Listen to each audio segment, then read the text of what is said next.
what's up, man? It's G. Bush again, back at you again, another episode of The Barbershop. I know, listen, Thursday Night Football already happened. Not doing a Browns blog. This is crazy, right? So I'm out here looking at some of the games for Sunday, and I've been going around the league or whatever, just casually looking by. And two big stories right now, 2 or 3, it's probably like 10. But Saquan Barkly looks like he has a serious knee injury. Has been injured again at the end of this run, right there, going out of bounds with a little extra push. Barkley down and in pain immediately. We're going to show you a replay to see if we can determine what it is. You're going to see not Joey Bosa, the younger Bosa, Nick Bosa for the 49ers, looks like he has a knee injury. Inside run by the Jets.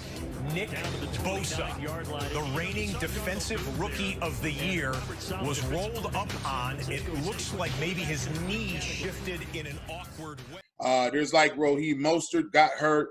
There's a countless list of other people who've been getting hurt and look like lower body or leg injuries or whatever.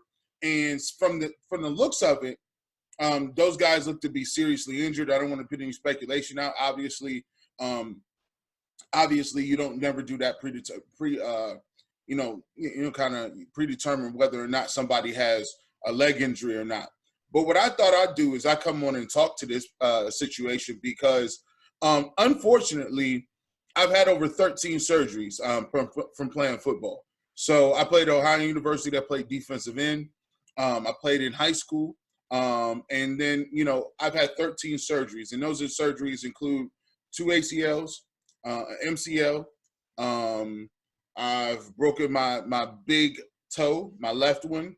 I've had 3 neck surgeries. I've had 1 back surgery, and a bunch of other scopes that I can't even really kind of count. And I tore my patella tendon off the bone. So I'm kind of uniquely, injury prone to a point where I can actually speak intelligently to this decision or speak intelligently towards whether or not these guys are serious injuries, what caused those injuries, what are some things that you're going to look for in the next step of the process, and how do you go about determining whether or not you actually have a serious knee injury. So one of the first knee injuries I've ever had, I went back to my redshirt freshman year at Ohio University. We were playing Phillip Rivers in North Carolina State. This is how long this stuff has been ago. So, I tore my ACL that time by contact. And so what I want to really kind of do is kind of give you some insight as to why you tear your ACL, and then talk about all kind of like the misnomers and kind of debunk some of the stuff that I'm hearing that just aren't true from individuals who've never had these injuries before. So anytime, and you got to understand, anytime your knee is planted, right, your ankle, your leg is in a stationary position, and then your weight transfers either place, there's give in your knee, right? Let's look at Bosa's first. And remember, he's actually torn his ACL in his other knee a number of years ago, but now we're going to be focusing on his left knee. Keep an eye here on Bosa, and it's basically this moment here as he's kind of falling backwards. His left leg gets caught up underneath him, and right here where we get this excessive amount of twist in the knee because of how he's falling backwards and twisting is what looks to have injured his left knee now this time. He was able to get up right away, but then couldn't put any weight on that leg, and ultimately the card had to come and take him off the field. And so when your leg is planted here and you can't move, it's in the ground, and then your knee is here, any shift to your upper part of your leg and your quad, it does a quick that, or this. Now, it depends on the angle that you're hit, the angle that your pressure, or where the weight bearing is. The problem here with Bosa's going down is his left foot is basically stuck into the ground, but he's falling backwards while being twisted because of this defender's weight. So as he's twisting here, his foot is anchored, and all that twist gets translated up through his knee and into his hip, making the knee very susceptible to getting injured. Your ACL is a ligament that goes down, and it's through the middle of your knee. And it's like, if you look at your knee, the ACL is kind of in the middle. Then you have your LCL on the outside, and then you have your MCL, right? Now, quick anatomy review to make sure you guys understand the structures we're talking about as it relates to these two knee injuries. This is a right knee that we're looking at head on. So we have the femur, the thigh bone up top, we have the tibia, the shin bone, and then the fibula on the outside. This ligament on the outside of the knee is our LCL.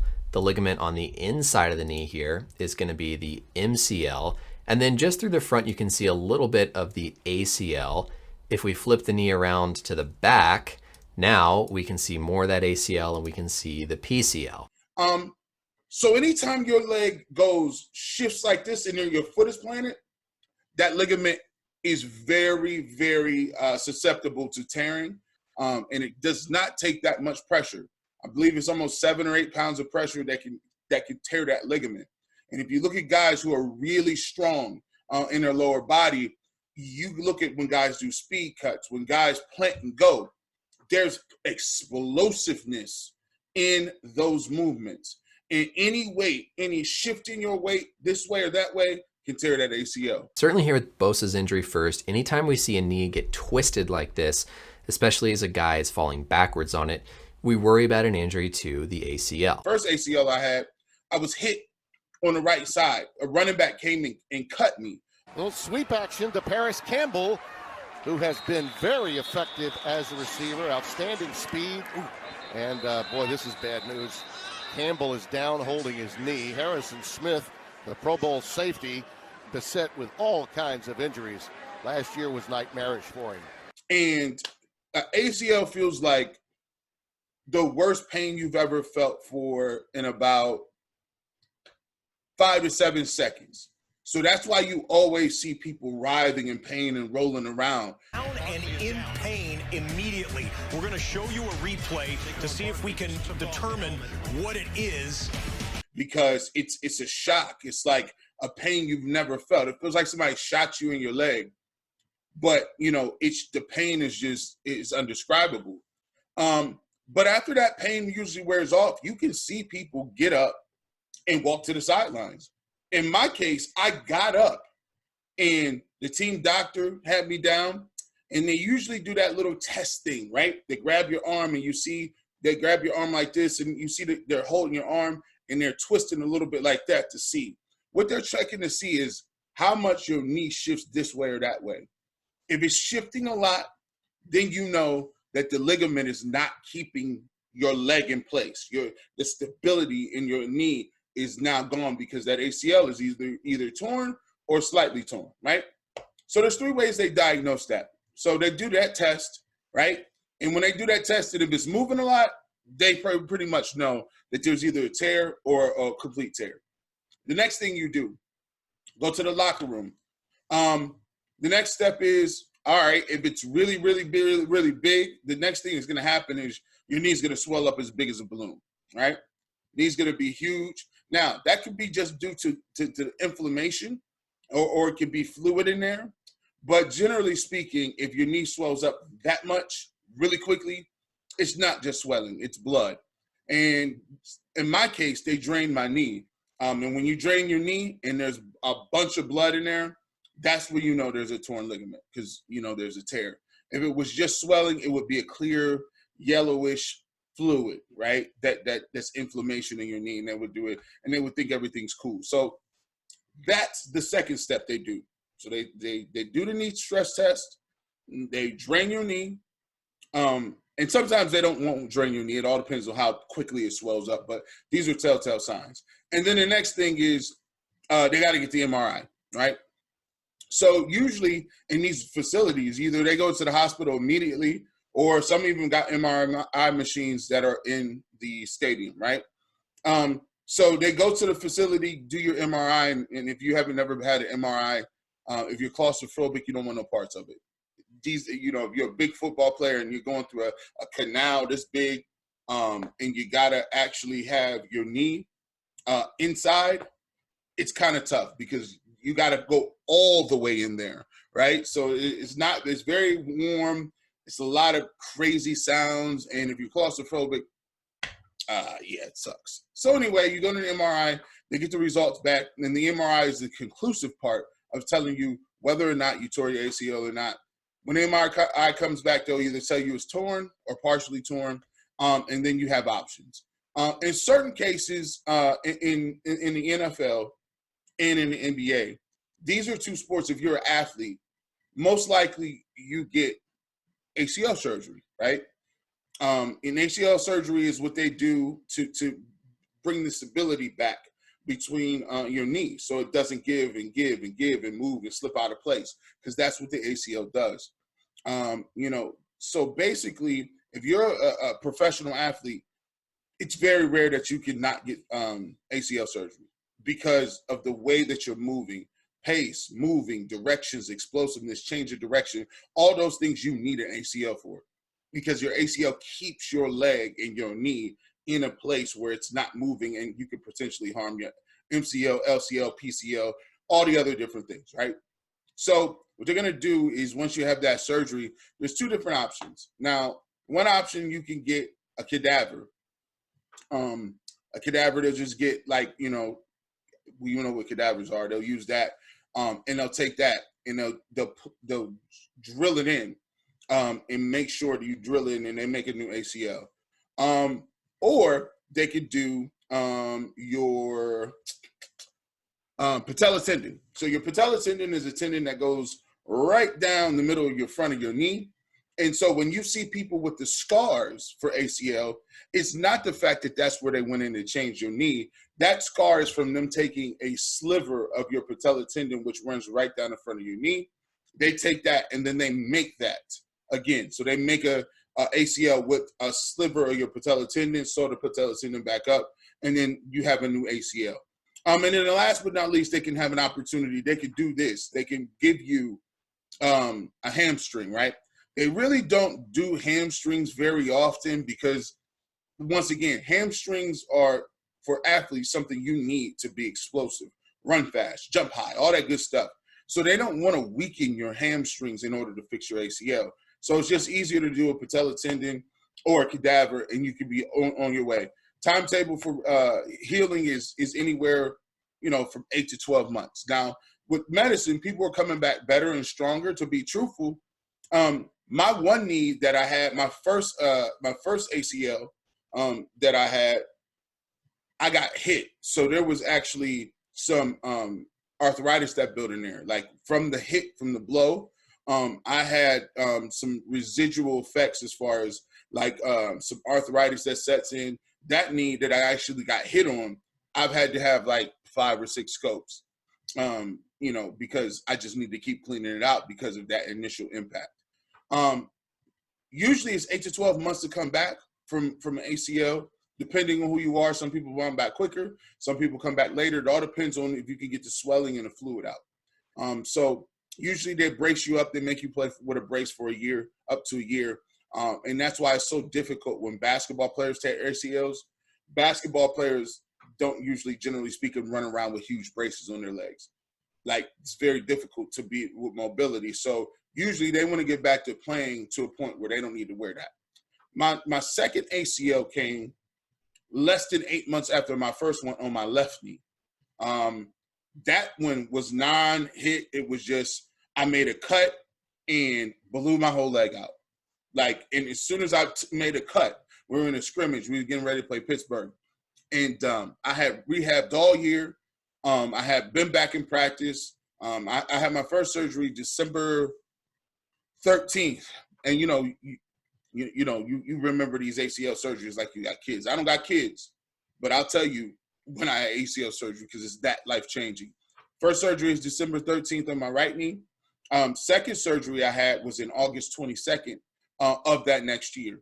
So I rehabbed it. I went through no winter workouts, no spring football. So, December, January, February, March, April, May, June, July, August. 8 months later, I was in a just a regular scrimmage, I think inter-squad scrimmage or whatever. And it was a week before we were getting ready to go play Pitt. And a running back caught like a pitch or something, and I'm playing defensive end.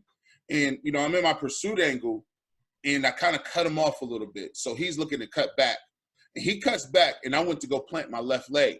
And as soon as I planted my left leg, my whole leg gave out. And now we've got another injury, this time in the backfield. That's Solomon Thomas. And the cart is out there again. A moment ago, it took off Nick Bosa. He keeps going. Looks like he might have gotten it. And if you had ACL surgery before, you quite understand what the pain is. You understand what it is. And the second time, your body is just used to it. Like, you get what that pain is because you already had it once. So when I did that with the left knee, boom. It was just like, I immediately I knew what the pain felt like. As I went to that second one, and as I really had that second surgery, I really started getting into it and analyzing and figuring out, like, why is it that certain people tear their ACLs? Like, why are some people more prone than others to tear their ACLs? So, I did a bunch of research, and obviously because I was in rehab, for, the next 2 years almost, I understood. I got to know the doctors. I got to know the surgeons more than my coaches, because I was always getting my knee drained. I was always trying to work on making sure that the swelling's out of my knees, and I'm rehabbing, trying to get back both of them. So in that research, I found there's a couple of factors that really hit in terms of why you tear your ACLs or not. If you look at people, right, and there's guys like, that's why people say Zion Williamson is prone to tearing ACLs. If you look at the anatomy of his knees, right? If you got people who, if these are your legs, right, and you got your legs that do this, that's called you're bow-legged, right? It's like a parentheses. If you notice, there's not very many people who have any knee injuries who are bow-legged, right?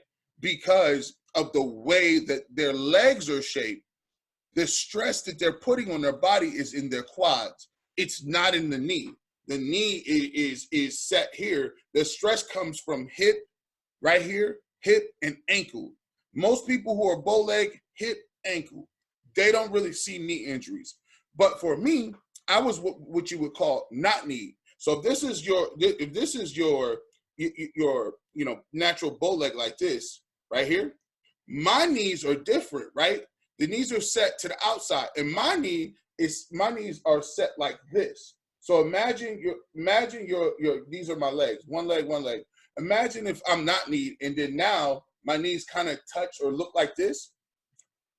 Now, any sort of pressure from the outside, so if it's still kind of here, pressure from the outside caves that knee in, right? So that inward down pressure is very susceptible to ACL injuries. So now with Barkley, as he's running out towards the edge, right there where his right leg plants into the ground is the concerning moment here for the injury to his right knee.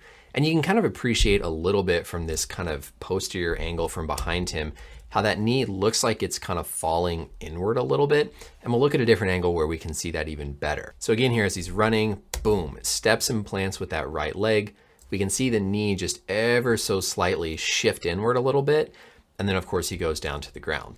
Non-weight bearing. So basically you make a cut, boom, you could blow it out because that knee is the rotation coming down to the middle of your knees, right? It's all about that. And people who have that, Zion Williamson's knees are built like that. So ever since I saw him, I was like, man, he got the slight knees like I do. If you look at the anatomy here, you can tell how the ACL runs at a little bit of an angle within the knee. And so when you twist those two bones relative to one another, or they collapse on one another, you're gonna get twisting and strain on that ACL. The other thing to think about here with Barkley as he plants is that little bit of shift where the knee kind of falls inward like this can also stress your MCL more specifically and cause an MCL injury. That would definitely be a much better case scenario for Barkley.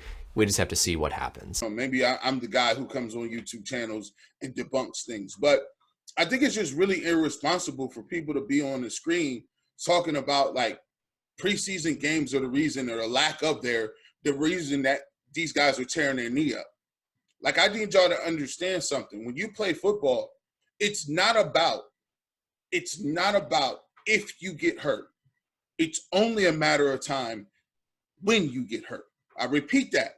It's not about when you're playing at that level, if you're going to get hurt. The only thing that matters is when it will happen. Whether or not you're in practice, whether or not that you're lifting weights, whether or not you're doing drills on the turf, whether or not it's a scrimmage, a real game, the Super Bowl. Football players will be injured. They are always injured. You don't get injured and then heal. It doesn't happen. You get injured, you tape it up, you try to get treatment to get through it, but you live with those injuries forever. And you can't train for that type of battle, that type of hand-to-hand combat. You can't train for that.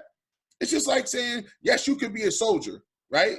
And yes, you can go off to war. And please don't hit me with the stop comparing soldiers and different things to football. I get it. It's not the same thing. It's just an analogy.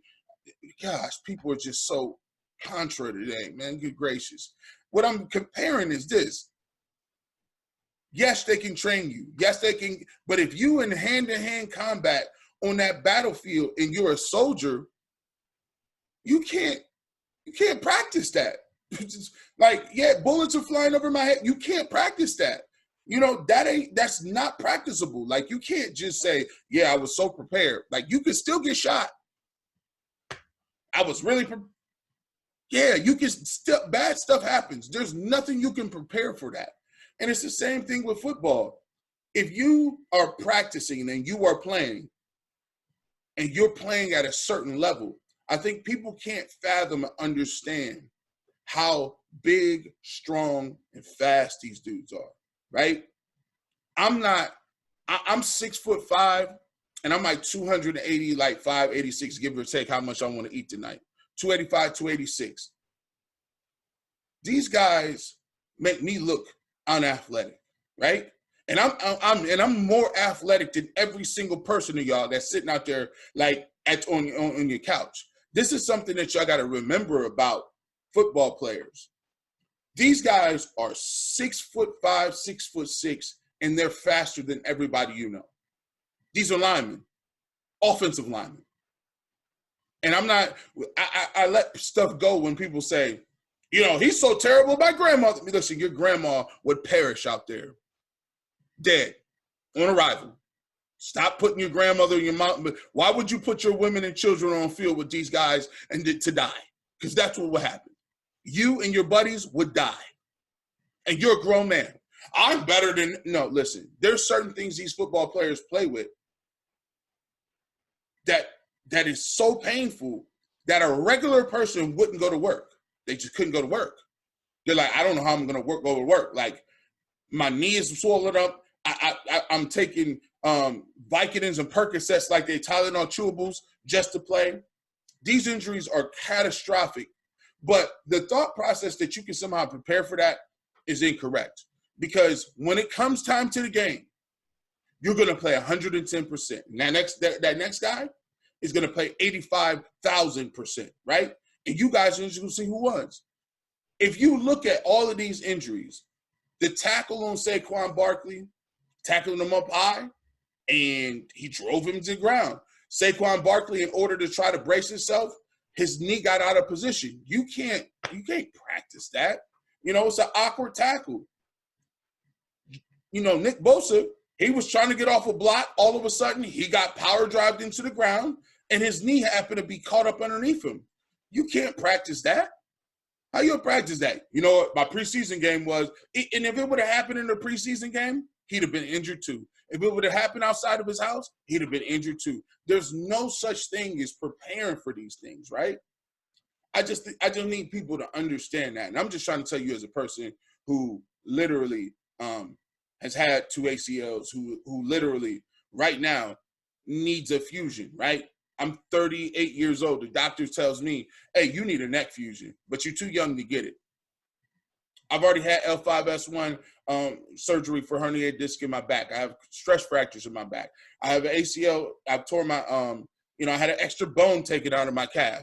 Like, these are just things like, and I'm not saying like I'm just stronger, or I'm just trying to show you and educate you that those things are not avoidable. Like, I don't get older and say, wow, if I would have never played preseason games or never would have practiced, I would have never been injured. No, there's residuals. There's only a certain amount of snaps that you got in your body. Humans are not supposed to be playing football at that level. You're not supposed to take two men that's 6'6", 6'7", 300 pounds, and then smack them against each other like crash test dummies for 50 to 60 plays. And you've done that since you were 6'5". So, you know, for you to say that is just, it's irresponsible, it's not valid, and it's more conjecture that you're throwing on. And it's just another story that people have to say in order to, like, I don't know, to say, all right, well, cool, we know what we're talking about, or we want to cover something. But it's not scientifically possible to say if we would have had some sort of, they would have been better shape that they could have. No, these guys are always in shape. Have you seen? I just want to say, and we're going to leave on this. We'll get to this and I'll go. Note to self. Football players is training 24 hours a day, 7 days a week. Do you know the average football player doesn't even like off season? You know why they don't like off season? Because we have nothing to look forward to. It's all work, it's all weights, it's all conditioning, it's all running, and there's no games in sight. All we want to do is play the games. We don't give a crap about that practice stuff. Yes, we know it's a necessary evil, but football players are working out in conditioning 7 days a week for the whole life. Don't get it twisted. They're in shape. I know it's a certain thing called football shape. You can't train your knees. Knees are non-weight bearing. Knees, ligaments, you can't train that. How you going to train?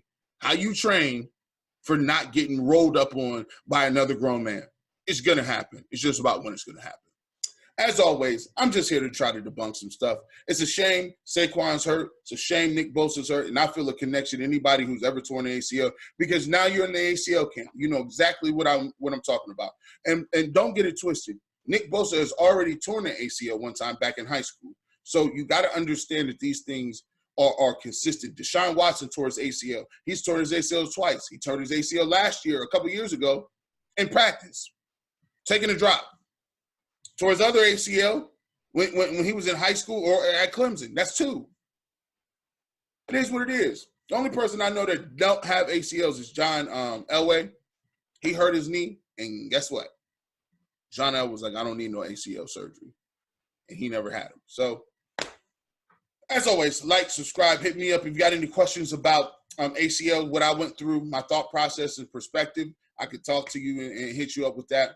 Got any questions on ACL injuries? I've already heard all parts of my body on my torso. So, you know, I think I can speak to this. As always, peace. It's your barbershop, your boy. Like, subscribe.